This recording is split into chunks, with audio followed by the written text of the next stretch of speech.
গতকাল রাত্রি প্রায় আনুমানিক 11টা নাগাদ আমাদের যিনি এই ত্রিপুরা রাজ্যের একজন ব্যক্তিত্ব, রাজনৈতিক নক্ষত্র, বিধায়ক সুরজিৎ দত্ত একটি বেসরকারি নার্সিংহোমে ওনার মৃত্যু হয়েছে।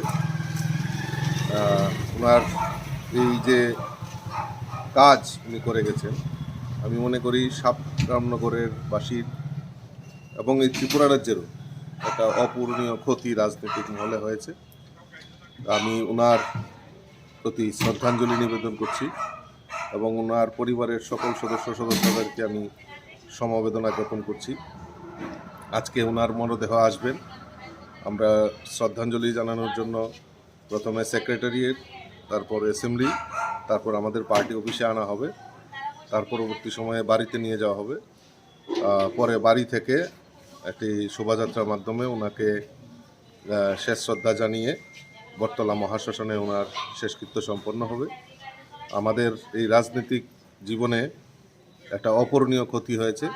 সুরজিৎ দত্ত যেভাবে মানে ভোলাভালাভাবে সকলের সঙ্গে যেভাবে মিশে উনি কাজ করতেন, সেটা চিরস্মরণীয় হয়ে থাকবে। তো এই অপূরণীয় ক্ষতি আমাদেরকে মর্মাহত করেছে। তো আমি ওনাকে শ্রদ্ধাঞ্জলি নিবেদন করছি, অর্পণ করছি এবং ওনার পরিবারের প্রতি আমি সমবেদনা জ্ঞাপন করছি।